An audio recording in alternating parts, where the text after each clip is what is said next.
Hey BSers, it's Chris Schorb, and you guys are about to hear episode 368 of Gaming and BS with Brett and Sean.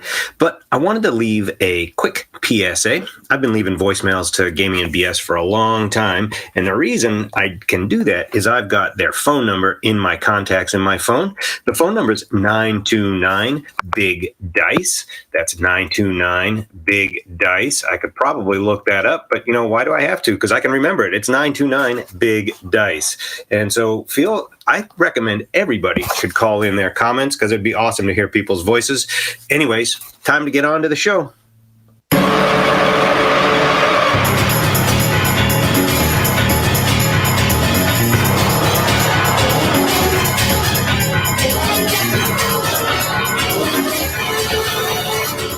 Welcome to Gaming and BS, a tabletop RPG podcast. I'm Sean. And I'm Brett. Welcome to the show, folks. Welcome back. Glad everybody's around and on board. Mr. Shorb, that was awesome. Thank you. Sean and I don't often plug the phone number, so I'm glad you threw it out there, man. That's awesome. Yeah, I don't. Now we're going to get flooded with telephone calls and crank calls and all kinds of good stuff. That's okay. It's good for us. It's good for us. That's fine. We can't get any more bizarre ass cold calls than I get on my cell phone on a daily basis. People trying to sell me all sorts of stuff from cell phones to contracting services to SAP hosting, all sorts of stuff. Yes. If they at least try to sell us gaming stuff, that'd be fun to listen to, right? I'd talk to that dude. Really. Anyway, Sean, how the hell are you, man? Doing all right, man. Can't complain. That's good. This is good. Did you get any gaming in since we talked last? I did run Forbidden Lands. Since our game fell on Thanksgiving, we had to run it. American Thanksgiving, I should specify. Mm-hmm. I had to move it to like that Tuesday, I think we did. You pulled it up a little bit? Yeah. You played the same night I played my Greyhawk game. That's cool. Okay. Yeah. So Anybody die? No deaths, though they did run into some bandits on the road, and they dispatched them fairly easily. I think these guys are, I don't think some of these normal encounters are gonna be too threatening to them. I think it's gonna come down to probably a rainstorm. Probably will kill them. Okay. Cold. Yeah. Something when they're journeying something through mundane. Yeah. They'll have to forage for food and they'll roll a mishap and it'll be poison ivy, hypothermia, dysentery, Yeah. And someone will get the shingles. God damn it. Take them right out. Yeah. There we go. I did Greyhawk, as I alluded to, and the gnome turned bugbear died. He attempted to take a bag of devouring and stick it over the head of the Demi-Lich of Sarac in the Tomb of Horrors. That did not go well for him. Especially when they found out he didn't need to do that. They could have done something different, but he's like, I got it. Bam! Big explosion. People take damage. He dies. And of course, his soul is sucked up into the Fortress of Conclusion, which is, of course, as you do. Yeah. I think I may have said this. I'm positive I said this last episode. So what I thought would happen, I could giggle at them about, is exactly what happened. They went all the way through the end. They got the second piece of the amulet from the Demi-Lich's final crypt. They're like, oh my gosh, this, that, and the other thing. Somebody almost said the NPC got flattened and destroyed by the Juggernaut. So, they finally get all these pieces. They put it together. They sat down and they wrote out the replacement cipher, wrote out the alphabet, did the replacement cipher on the amulet, sorted it all out, and realized that the gut instinct they had at the beginning when they entered the tomb was right all along, and they never should have had to go through everything they just went through. If only they would have followed their instinct. But it is what it is. The bugbear, or the gnome / bugbear, has been replaced by a 9th level dwarven fighter. So they found a gem which happens to have 4 high powered NPCs / PCs in them. And they realize what happens is that once a player character dies, the gem cracks, and randomly they roll on a table, roll a d20, and something pops out. So they've got chances to get everything from fighter, thief, magic user types, high level druids, paladins, magic users, all sorts of stuff. So, and then they step through the portal, and now they came to the massive stone stela that's that sits there at the beginning in the city that waits, the city of Moyle. And they're like, wow, this is, how the hell do we get out of here? So that's where we're picking it up tomorrow. They're doing well. They're doing pretty well. They've only lost a few PCs, so not too bad so far.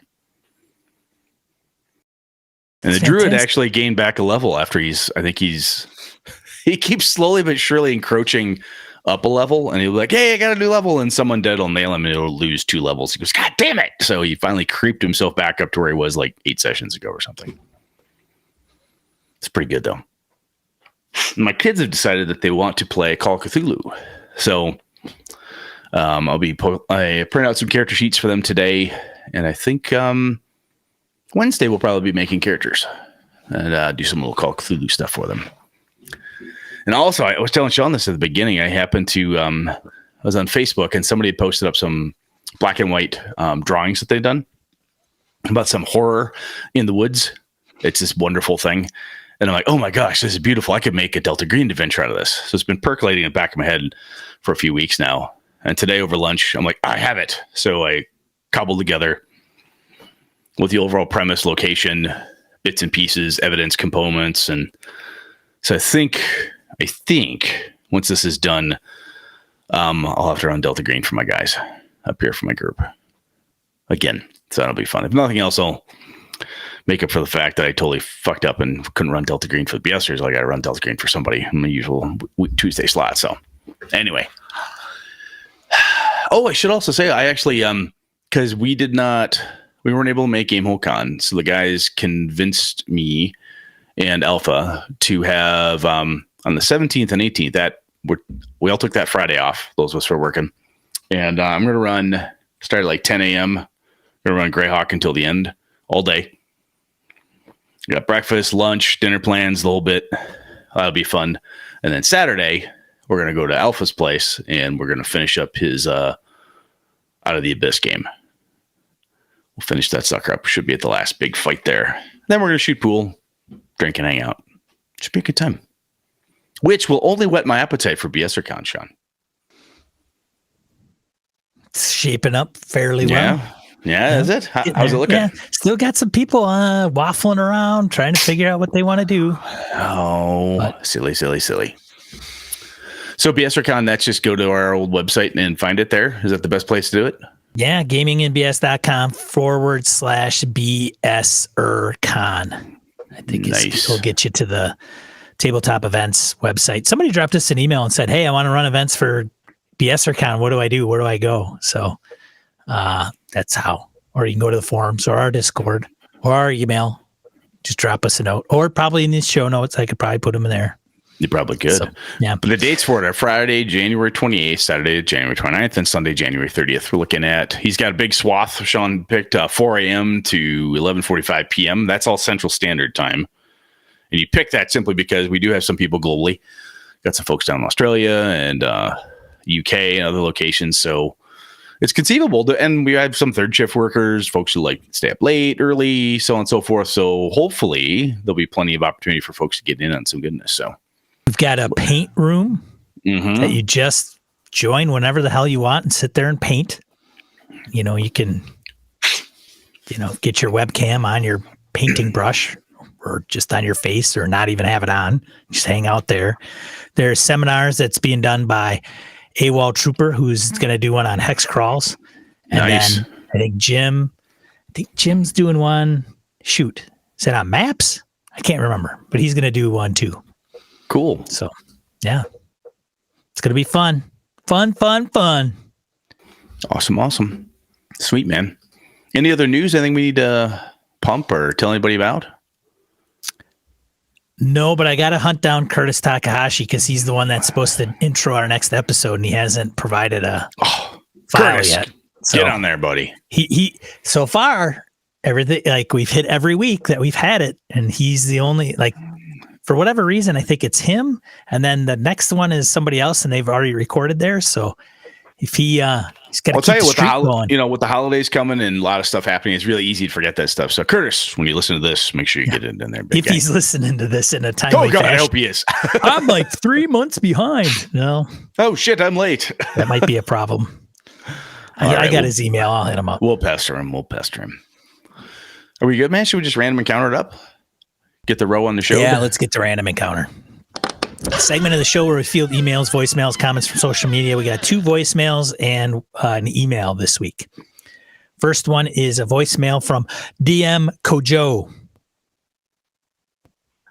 Hey guys, it's DM Kojo. I just thought I'd call in and chat with my favorite B and S. Little behind in the catalog, I'm afraid. I'm trying to get caught up, but school year's kicking my butt. But it's good. Good school year, and glad to be teaching back face to face.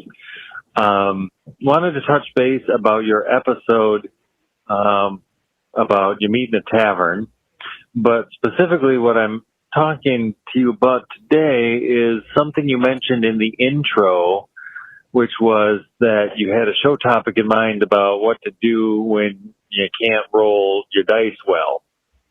And, this is certainly something that comes up, for a lot of us. And so I wondered if it was possible for you to expand on that topic a little bit and maybe change the perspective of, or address this perspective, I guess, of what constitutes, fun, and can you still have fun when your dice aren't rolling well? And how can you roll with that and still enjoy your time playing? And even though maybe your character is pathetically whiffing on all of their attempts to do any of the things you want to do. This is something that I've tried to embrace, and so when things aren't going my way, I just find other goofy things to try and try to help the party in other ways, maybe than my traditional just rolling the dice things would do. So curious to hear your take on that topic. So if there's a way to expand on that, that would be awesome. And if you already talked about it in an episode I haven't listened to yet, I apologize, but I'll try to get caught up soon. All right, guys, you take care and have a good day. We have not covered it yet, Kojo. So I actually had that in my hopper, and I'm glad you brought it back up because I'm like, what the hell were we going to do? Because I know what next week's is. I'm like, what the heck was I going to do? We had another one out there, and boom, there it is. So episode 370, we'll be talking about when the dice hate us and how we deal with it. What do we do with that? So we'll put that out. That is definitely coming. So it's coming. It's coming. Because if nothing else, I know both Sean and I have put a D20 in our hands. We're players. You better get creative because it's not going to turn out well. It's very swingy. Am I right, Sean? Yeah, D20s don't tend to go my way very, very often. Thanks for the voicemail, DM Kojo. Let's go to the next one, which is going to be Mr. Chris Shorb, doubleheader, intro, and then a voicemail. Very nice. Brett, Sean, it's Chris Shorb. How you guys doing? I was calling your most recent episode about multiple expectations. You were talking about stars and wishes, and I wanted to just share that I recently did stars and wishes at my work. I didn't actually call it stars and wishes, but we were analyzing a process, and I was talking to all the stakeholders about the process. And for each of the groups of stakeholders, the VPs and the product managers and the engineering managers, I would say, hey, what's working really well? That would be your stars. And then what would you wish we did better or differently? And I straight up did stars. I just didn't call it stars and wishes. So just want to say that sort of feedback loop is absolutely applicable across other aspects of my life, at least, and maybe other folks. Take it easy, guys. Bye. I'm interested to know if Chris knew about that outside the RPG context, or if he just happened to grab it from. Well, there's a classic the 180 or 360 feedback, whatever you want to call it. I've heard them called both. That you can get is like, hey, what's this person doing well? My new boss was kind enough to say, hey, been here a month. Give me some feedback. And which I thought was really nice. we're all able to kind of go and say, hey, do this, keep doing that, stop doing this shit, blah, blah, blah, blah, blah. We gave him crap like, dude, you don't have to wear a tie. Nobody in the office wears a tie. Stop wearing a tie. So he did.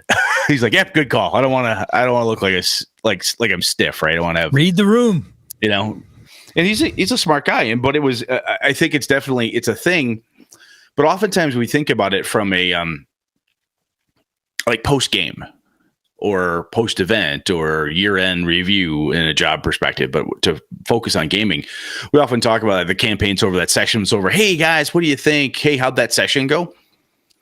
But I think the concept that I like about the Stars and Wishes approach, Sean, that you're taking is it's setting you up for things down the road, explicitly talking about that stuff, I've said this before, and I'll continue to say it is, I think having some structure to how we're getting our feedback and how we're getting certain pieces of data can be very, very helpful.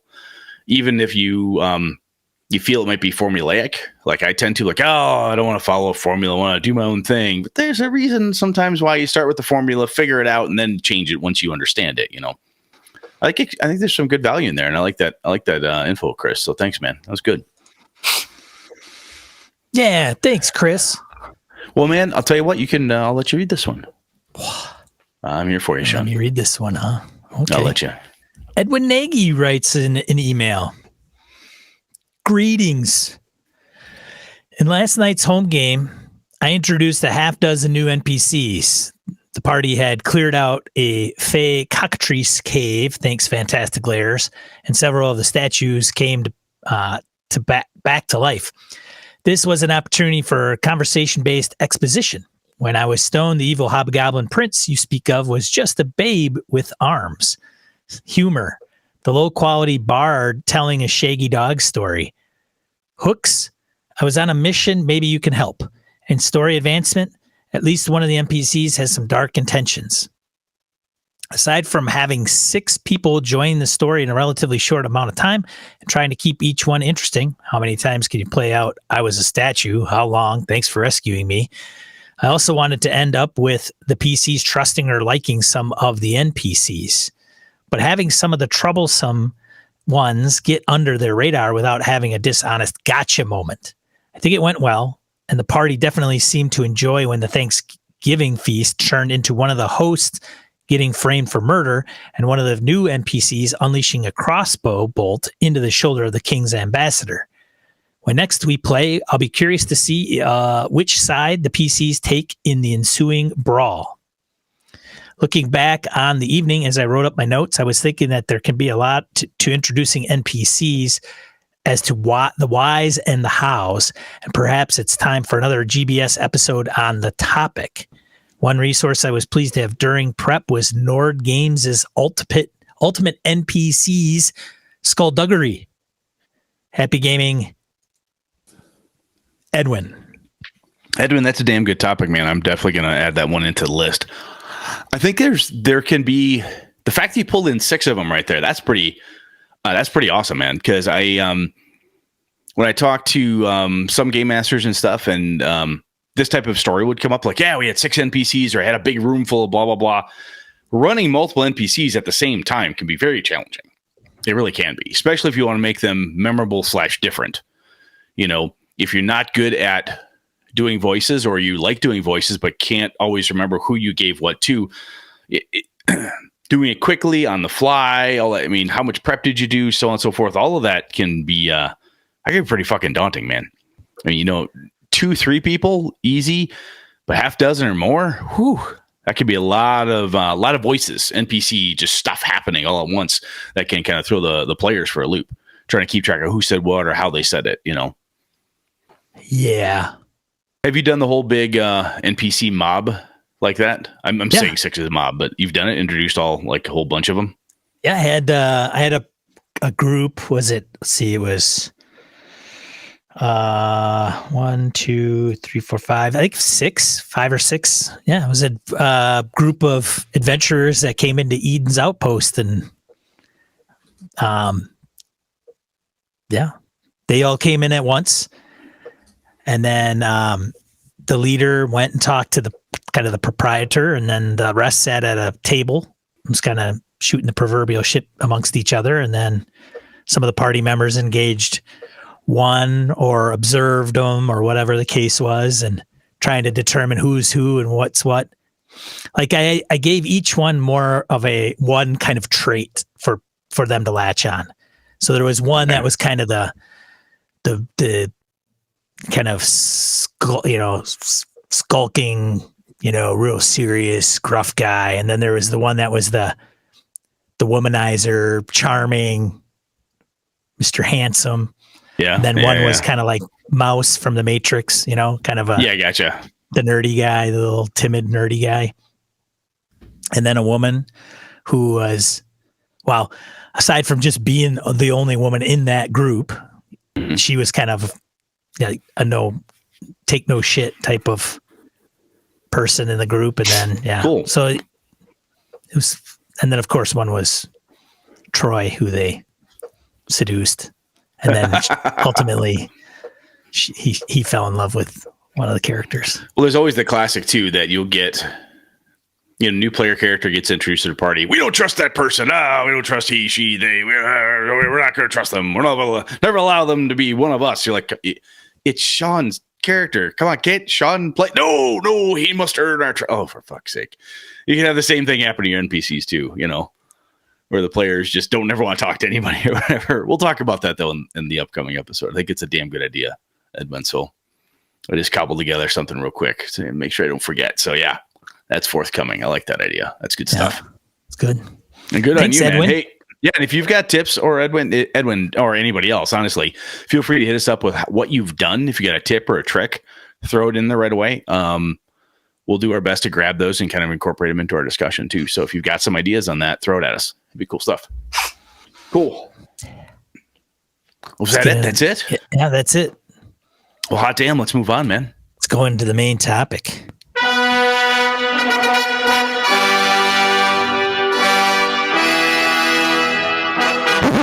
What are we talking about this week, Brett? So, Sean, one of the things that you and I have been chatting about, we talked about this a little bit last week, is like, hey, do we like system setting, what draws us to a game and so forth? And now that we've got the game, right, and we've got whatever it is, the new game, whatnot, there's usually a system that goes with it. And I think some of the debate that you and I have had, where I troll you or you troll me, or we just have a good-natured fun back and forth, I think we have a different, much like I thought we had a difference in what drew us to a game, setting or system. My current stance is that I think you want your gaming system to do more work natively than I do. You want a more complete system, a system that you want to have to do less design on the fly. You want to have a more robust type of system environment. That's my going in posit. I'm positing that is like, I think that's true. Versus what I do, which is like, I need a core mechanic and I'm done. So the reason I'm bringing this up is because I think sometimes, when we look at, I honestly think a lot of the conversation I have with different people at conventions and my friends and other folks, not only just my local gaming group, but other gamer friends I have online and stuff. People talk about a game system and why they like it is often that the game system is solving a certain type of problem in an elegant, effective, or some way that they enjoy, right? So let's say we've talked about chase mechanics. Let's say you're like, fuck, I hate this chase mechanic. I can't stand this one. But you know what? I really like the way that Gumshoe did it in Knights Black Agents. That's just a really fun, I like that. Grappling, D&D grappling, or, hey, I really, good God, I hate having this weird sub game, blah, blah, blah, blah, blah. And I think that that's maybe part of what I know, because Sean and I will talk about, like, hey, I really like this game, Brett. Oh, really? Why is that, Sean? Sean, so it does this really well. And I'll smile and Sean will be like, yes, Brett, I know you could do the same fucking thing with any other game system you own, you dick, or he'll say, or something less polite. So Sean, when you buy your new game, your new system, whatever, is there a sweet spot, a level of, so let me think, on like a continuity scale, there's the 3035 Pathfinder 1, where I'll simplify this in using those as just kind of benchmarks of a rule for everything, right? Where there's a lot of detailed rules, what you can and can't do in an action, in combat, and this and this and this. Between that and something like, I don't know, a diceless game like Amber. You've never played Amber, but it's like, whatever, explain stuff. It's very made up, very, I don't know if rule of cool is the only rule type of thing. Where do you like your system, man? Do you like, or do you have a certain thing that you like? Hey, look, man, if this game is about hex crawl exploration, I expect it to do that really, really well. And, you know what I mean? Do you follow me, Sean? Or am I totally missing? I follow you, man. All right. I follow you anywhere you go, Brett. All right. So what? You put deer piss on yourself and go hunting. I don't put deer piss on myself. Oh. I don't stink naturally. I'm just awesome. Oh, okay. I'm kidding. I'm kidding. Well, that's why you do it. You don't stink naturally. Mm-hmm. It's a cover scent. Some people use. Cover scent. Cover scent, yes. I thought it might have been cologne. My own natural hunter's musk is powerful enough. I draw the animals to me just by dint of my being in the wilderness. Different subject for a different podcast. Anyway, point is how do you like your system, Sean? Do you like super detail? What level of it do you like? I fluctuate. Okay. And I'm okay playing. That's a really nice way to say it depends without saying it is, right? I find that's clever. Try that's not clever to overuse that word. That's all right. It's okay. But it's Cyberpunk Red has a lot of skills. It doesn't have a ton of subsystems necessarily because you're usually doing, it's a skill. You pass, fail. And there's a lot. And at the same time with Free League based games, there's a skill that's tied to an attribute, but it's dice pool. So a lot of what you're trying to accomplish in there, again, not a ton of unique subsystems necessarily, but I don't have a problem. I mean, I have an appreciation for, old school essentials. It's back behind me above my head. And I wouldn't mind running that where it's like, okay, describe what you're trying to do. Sounds good. What is your background or, which is your preference? Which is your preference though? Cause you were giving me some shit like these, basically you were saying at one point, a modern game design is better. No, right. No.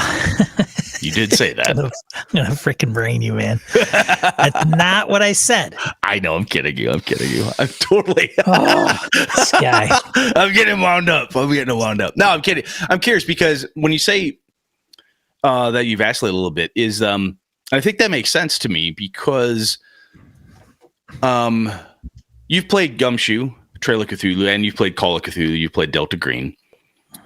Do you big lists of skills? Even Gumshoe has a fair list of skills. It does, but I've only played it like once or twice. True. I guess what I'm saying though is for that genre, perhaps I could see where somebody may say, look, for my horror games, I really like this type of skill mechanic system. I really want to make sure that there's a list of skills. And somebody may say, hey, for my fantasy adventure game, I want to play something like DCC, man. There are no skills, right?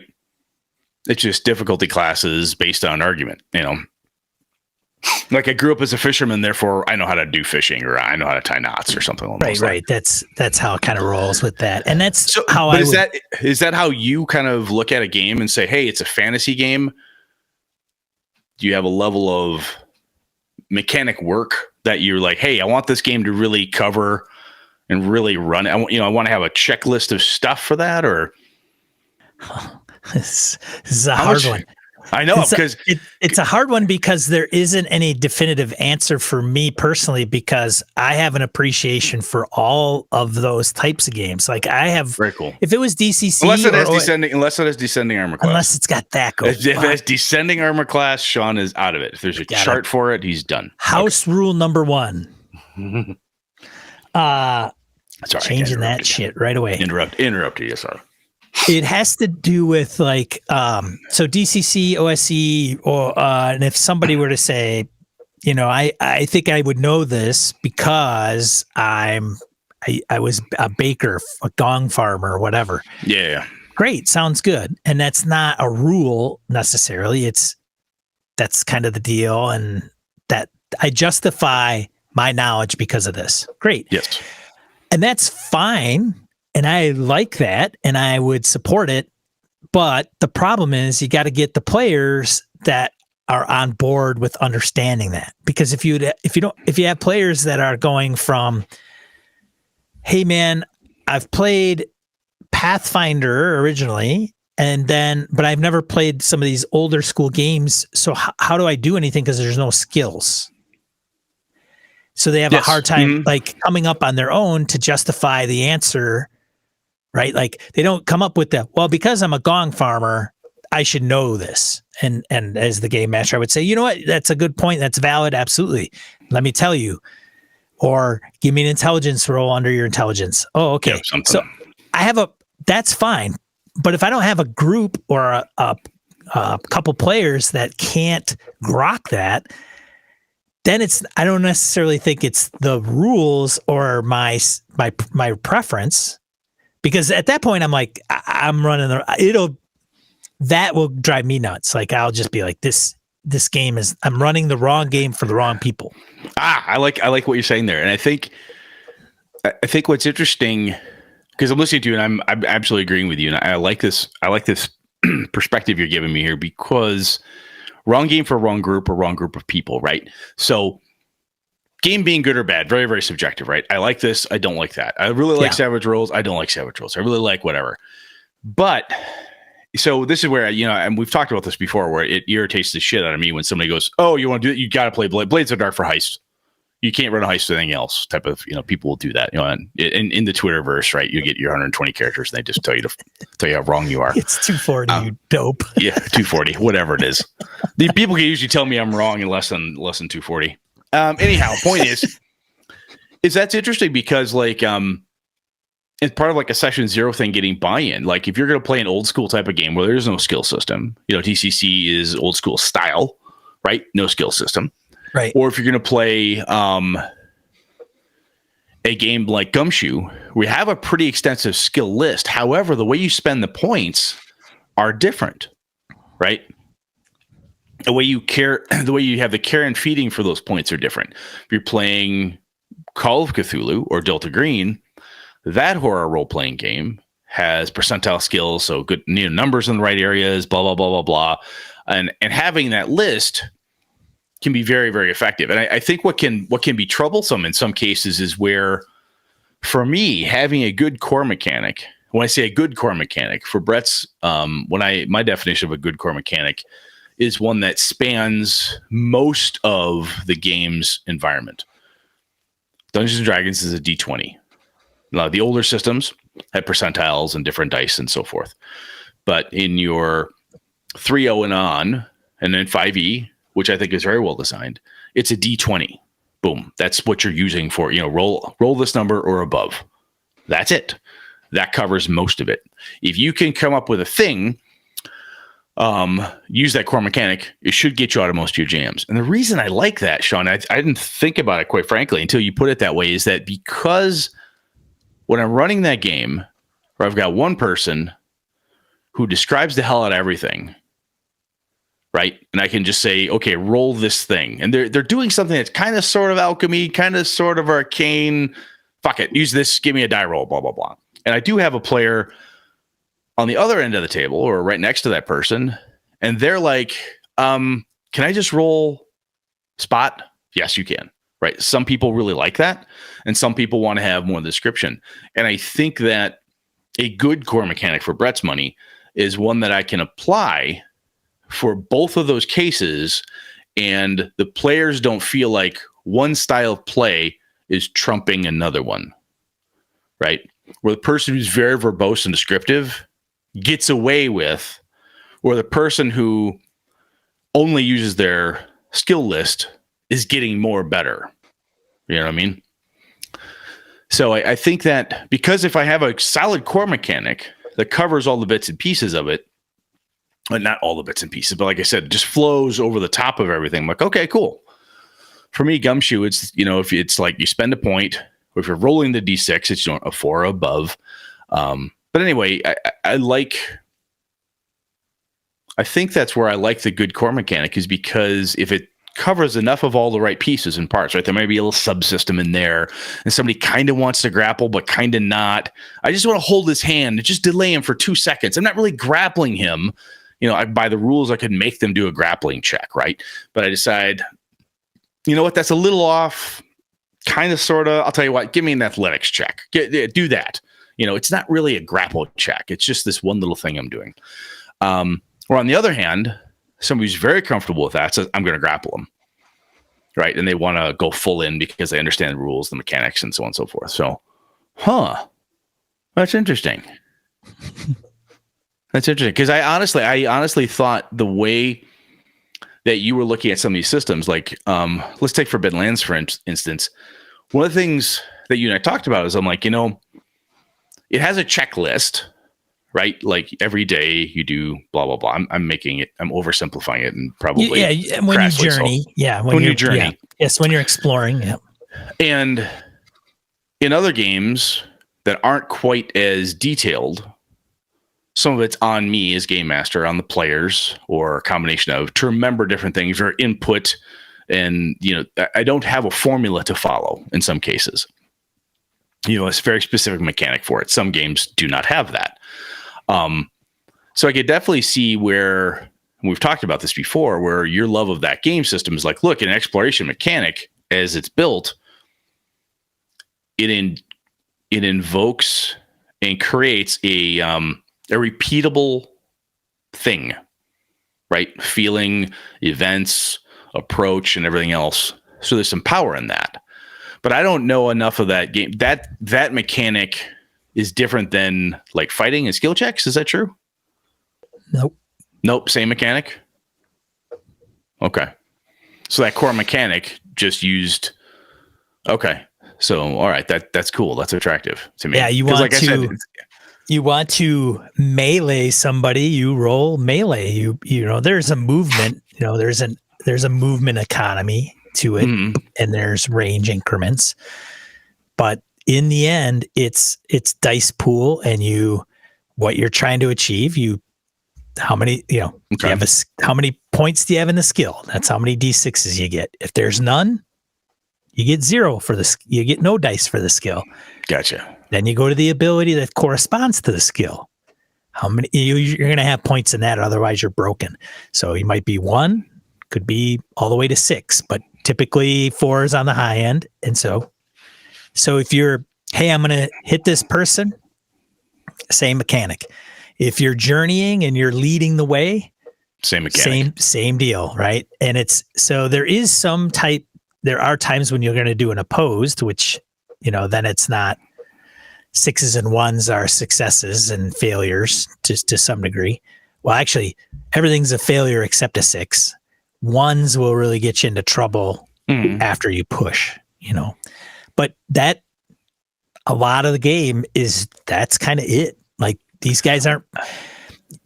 Every once in a while, you'll roll a D8 or a D6, not a D6, a D8 or a D12, because they have different levels of the resource. Yep. And that's different because that's not a skill check. That's just, do I have the resource or not? Roll a die. If I roll a 1 to 2, I'm screwed. Then it goes down. That's one of the few that kind of bumps it down. But Magic, same thing. They're kind of, build a pool, cast the spell.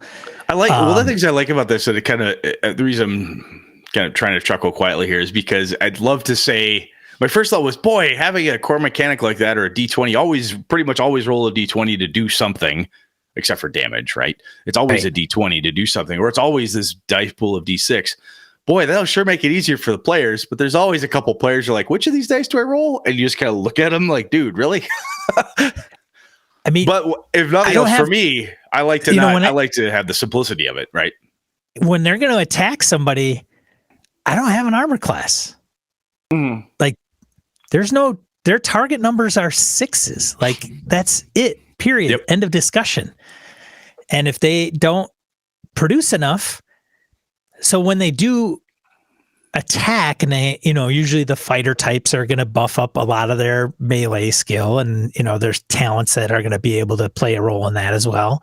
So when you get somebody like Phil's dwarf who's going to roll 10d6 dice, you'd be surprised at how many sixes may or may not show up. Actually, yeah. Well, if you've got your My Luck with Dice, give me a salad bowl full. I'll roll, more twos than you've ever seen. Just watch me play Warhammer Fantasy Battles. Yeah. So let me ask you this one. So that's like that's like some of the mechanic stuff. The other piece around system is so Stars and Wishes. That's not a mechanic in your game. That's an outside influence that you're using. Correct. Right. It's not written into the game. And perhaps in positive, somebody out there will say, yes, this type of mechanic is in this game. It's written in. Is there a limit to the amount of outside influence, ideas, approaches, and so forth that you want to put into a game? So the reason I bring this up is because I like to tinker, right? I like to do a little design, a little develop this, try this. Honor. Yeah, which is no different than, that's how Knights Black Agents came to be. Ken Hite took Gumshoe and just bolted a whole bunch of shit together. Now, granted, it was play tested and so on and so forth, but that's design work. It's like developing an adventure or building anything. A lot of times we write them up, and the first time we play test is the first time it hits the table. Right? It's just play tested. Like, I hope this fucking works. We just kind of slide it out there. But I like to do that stuff. So if I'm like, ooh, I will say something like, ooh, I could do that in D&D. I bet you I could use this piece and make that work in my D&D game. And I don't think that's your preference. I think you prefer to, there's certain things from the outside you'll bring in, like a Stars and Wishes perspective, but I don't feel like you want to bring in, you do not want to, this is Brett's opinion. Sean does not want to go in and take the Knights Black Agent chase mechanics and convert them to Savage Worlds, or convert them to Forbidden Lands, or convert them to anything else, because you'd be like, why would I do that? I'm going to go play a different game then. Is that perception of mine true, or am I off? For the most part, the stuff that I would probably bring into the game is to probably, this weekend I talked about this dilemma about somebody posting Saul's Weedle. I mentioned it in the last episode where Eric was on Twitter.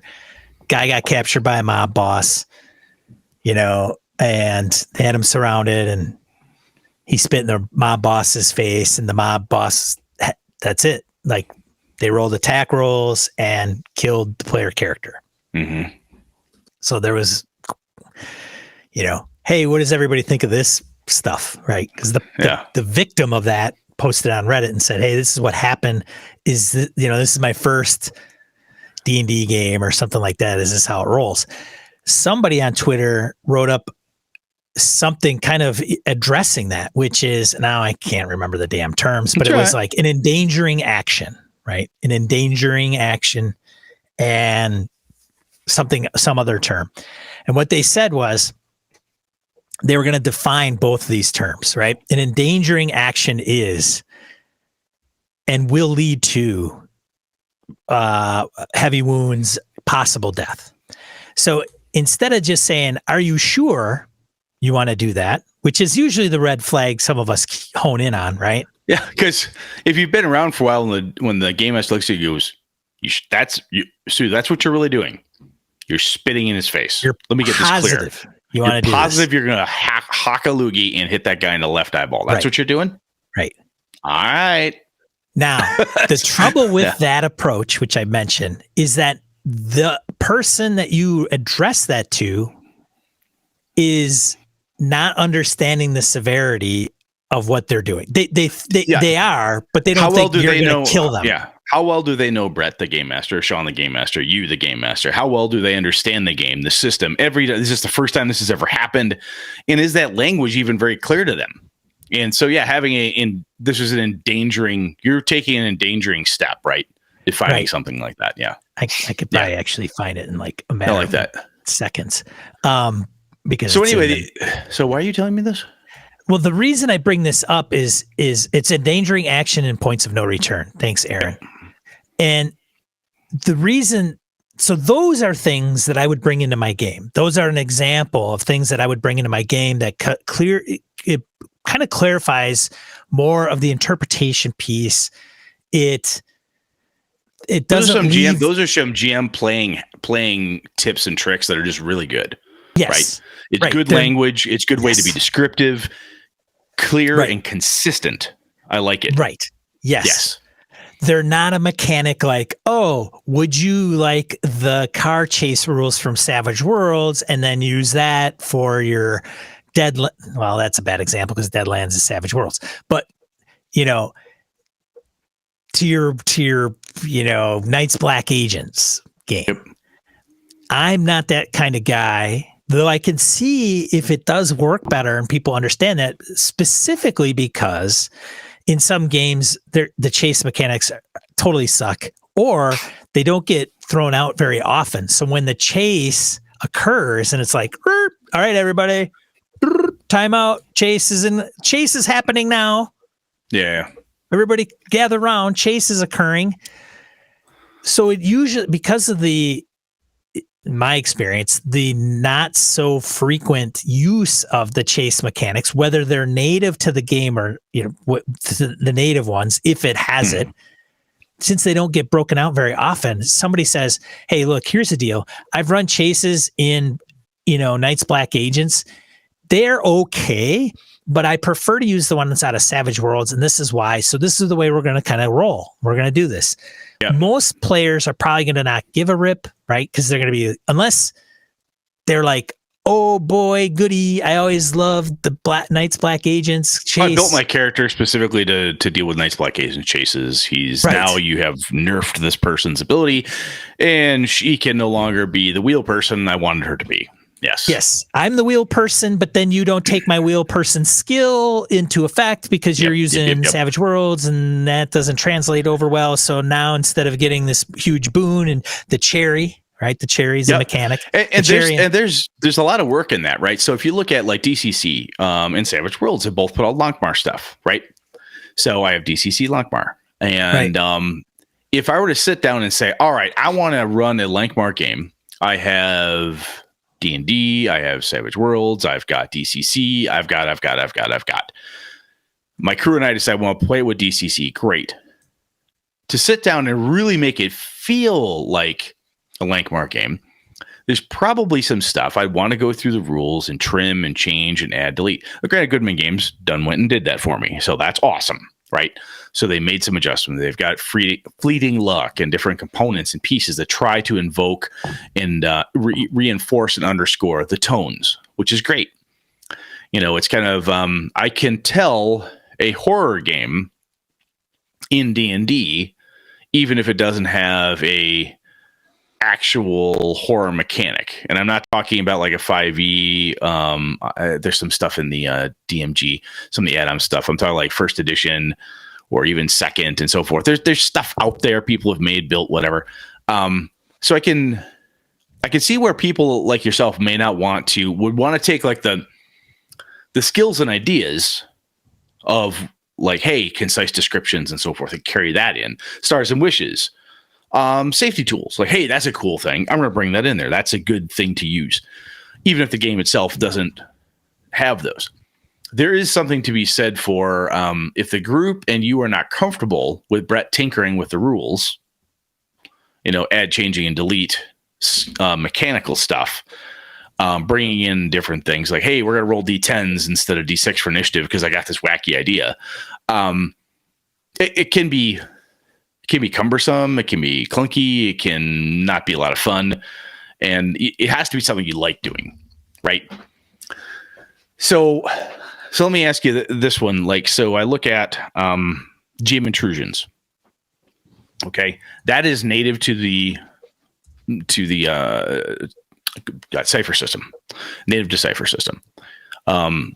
Basically, mechanically telling the game master they're allowed to mess with, interact with, do specific things, right? Tricky, sketchy. Oh my gosh! Oh, what horrible thing could happen here? I've said this to you, like, I don't need that mechanic to do that. I could take that concept and use it as a GM tip or trick, right? Much like we talked about this ages back. Like, well, let's see. Your character is either going to die or you sacrifice your +3 plate mail. Oh, geez. Okay. That's not a mechanic, but I'm actually, it kind of is, right? I'm interposing. I'm doing like a GM thing. I'm stepping in. I'm changing. I'm altering the conditions of the test, right? In some way. Is that a type of mechanic that you would feel comfortable pulling in? Are there certain types of them that you would, like a GM intrusion or something along those lines? Other than like not the danger of it, but the reality of taking a tool like that and implementing it. Other people will take it and use it, and they're going to push the rule a little bit, right? You know, I'm not supposed to leave this room, but if I lean outside the room to look around the corner, is that really leaving the room because my feet are still in there? Is that leaving the room, or is it, kind of the toddler thing in a way?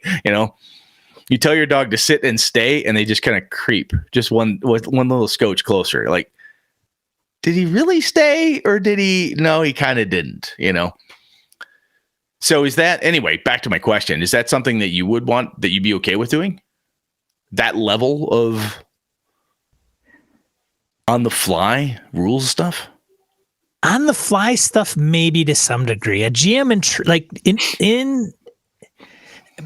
I wouldn't be more.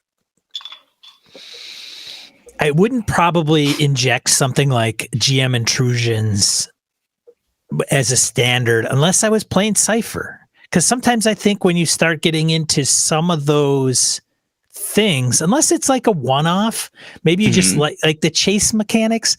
See, some of those, oh man, many of the things that I would say, okay, that makes sense, no problem, I would be more acceptable or more apt to bringing in and tackling, like bringing in or bolting onto my game, would be subsystems.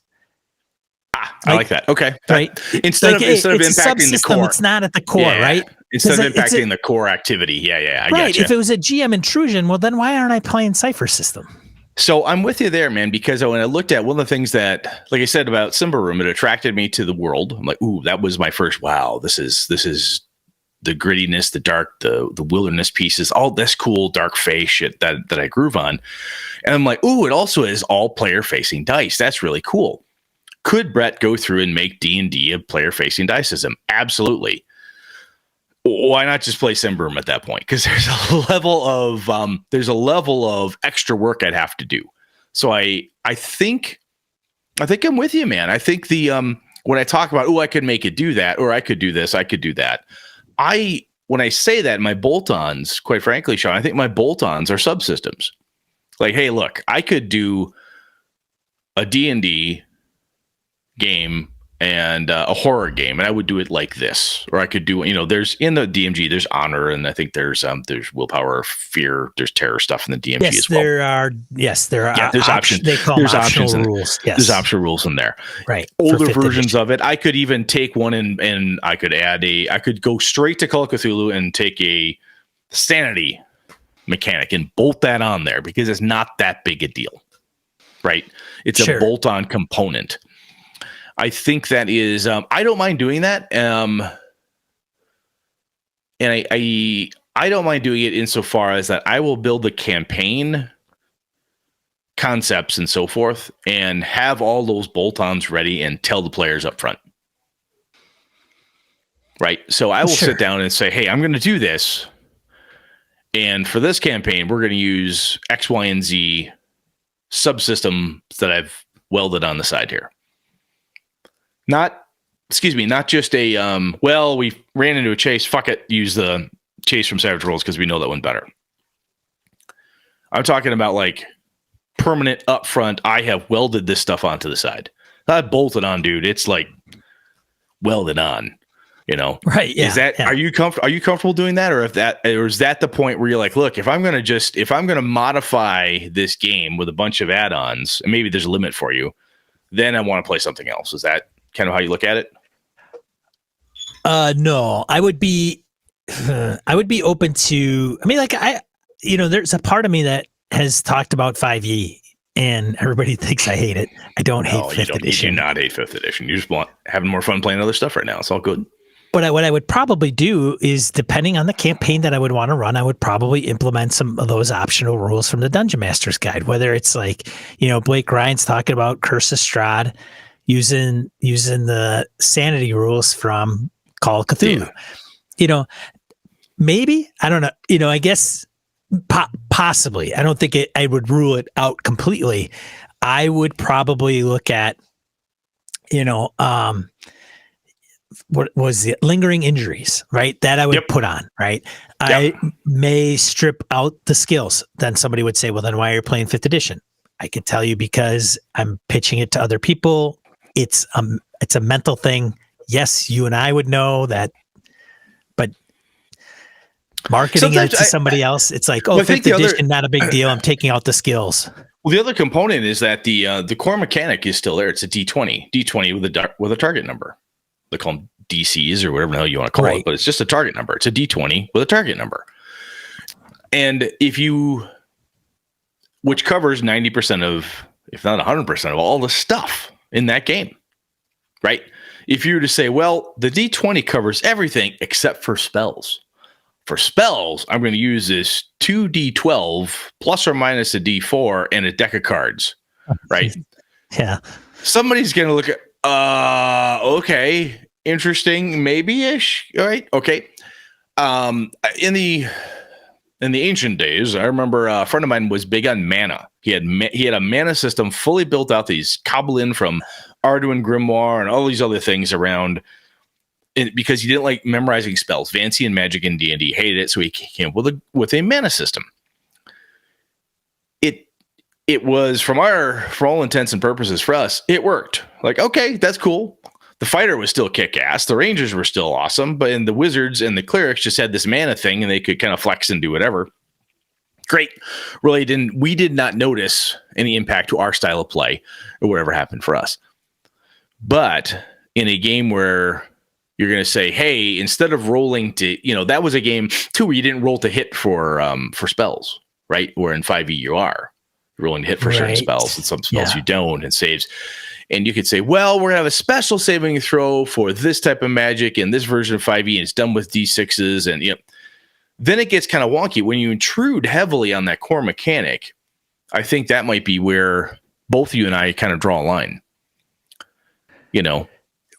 Well, that specific example is when you start you got to make sure, because you're kind of futzing with probably a specific player.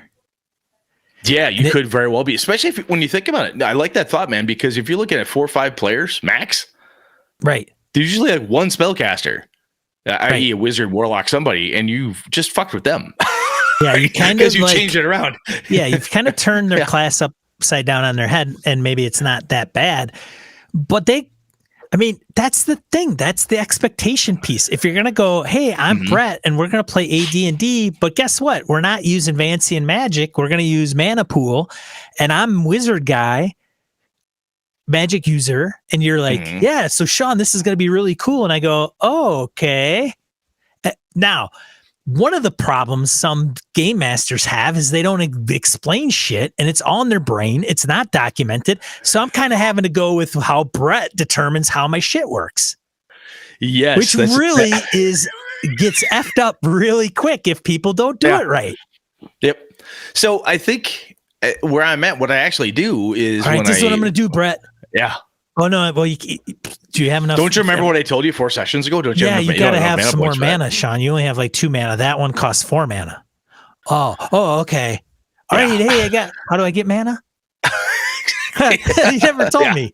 Oh, yeah, that's right. I forgot. Anyways. So I like, how am I going to do that? Shit. I don't want to do that. God damn, this sucks. All right. Okay. Next session. So when we buy a new game, we look at it, we say, hey, I like the setting. The setting's pretty cool. That kind of captures us. Then the system itself, for me, I honestly think, Sean, we're more alike than I thought we were here, is that we want a good core mechanic. What? You don't like that? You don't want to be like me? Come on, I'm cool, man. My mom says I'm cool. But having a core mechanic that is actually core, right? Where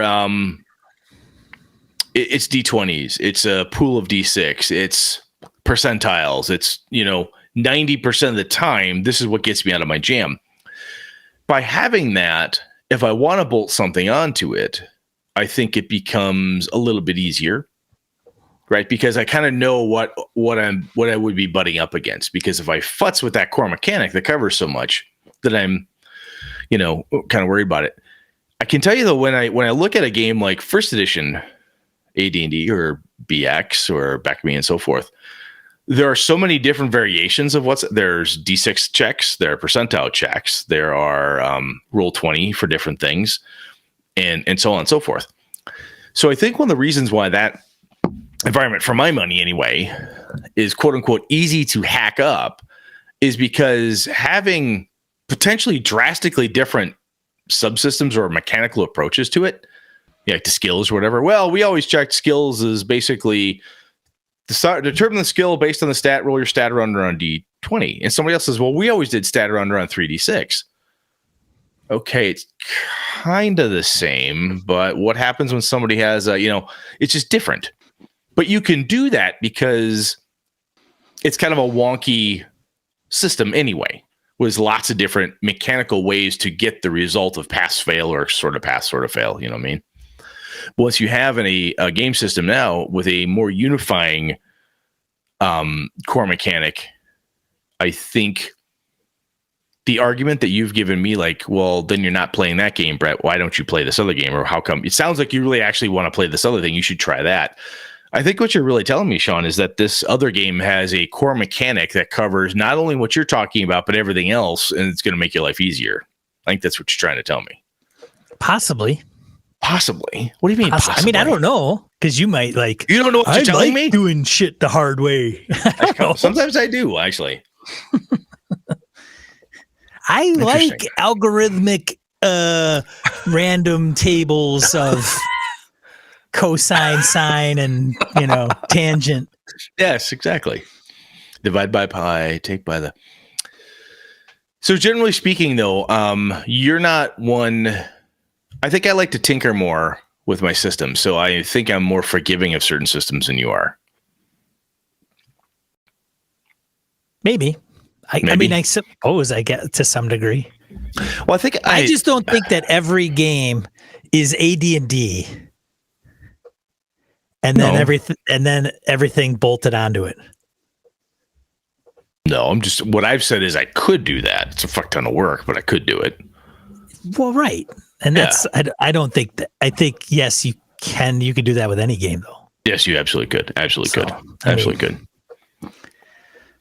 I do know, my buddy Nick likes I think at Nick's core, he likes a very robust game system. He loves Pathfinder. And I've met a couple other folks that like Rollmaster because the extensive lists of skills. And I know some other folks that one of the reasons that they hate Call of Cthulhu and they prefer some of the lighter versions of Lovecraftian horror or horror games in any shape is because they don't want a big list of skills to fucking sort through, right? They want a much more narrative game, right? Bluebeard's Bride, I don't know it, but I'm fairly certain from what I have read and seen and heard from friends of mine who have played it, it does not have a massive character sheet with, 30, 40, 50 different skills. It's not what that game is about in any way, shape, or form. Could you do a Bluebeard's Bride story with another system? Probably, but I don't think you'd have the same amount of fun or the experience wouldn't be as cool as you would by doing it natively. So I think there are certain games very specifically, when I take a horror game in general, Sean, when I say I could do horror with this, genre wise, yes, you could do that anywhere. But I think sometimes in some of the, what people often call the indie space and stuff, there's some very specifically curated games, right? That happen, Night Witches and so forth. Could you do it somewhere else? Yeah, but why? Because it's so tight. It's built specifically and curated specifically to provide this experience. it just seems to make sense that that's what you'd want to do, is do that thing, right? Which is why I think like a setting like Langmar fits in the Savage Worlds, D&D, DCC, GURPS, lots of different things, because it's a setting in a type of a genre, and it does bolt on in one way, shape, or form to those types of systems. But I think something is very fine-tuned as like a Night Witch's Bluebeard's Bride and some of those very specific indie games. I just don't think the amount of work it would take to beat my other game system of choice in the submission so that it actually did that for me, I'd be like, that's a lot of work. And quite frankly, I don't have the time, which is why I've got a shelf full of stuff over there, right? Not that's my D&D shelf, the other one.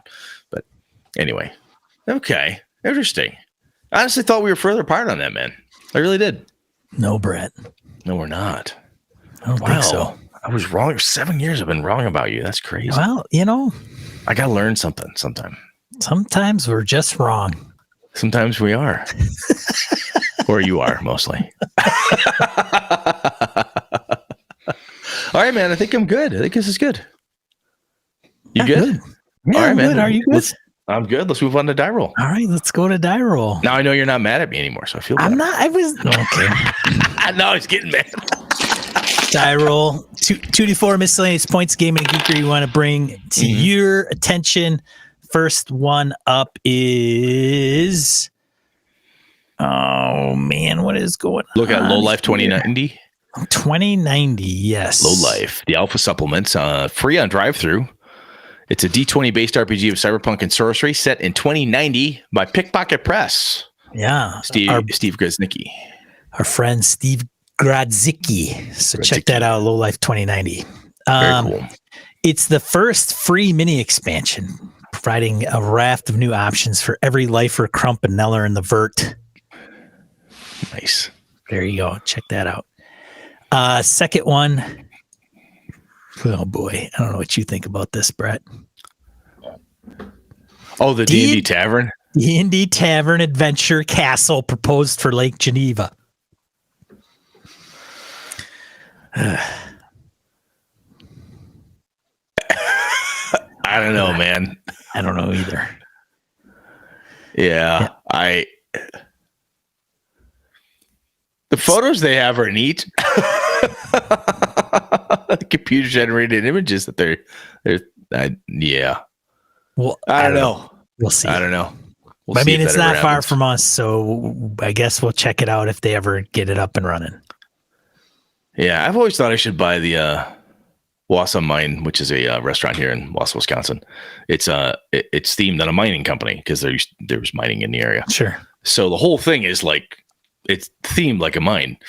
I joked with my friends ages ago. I said I should like change it and like call it like Durin's Hole or something. Make it a dwarven theme bar.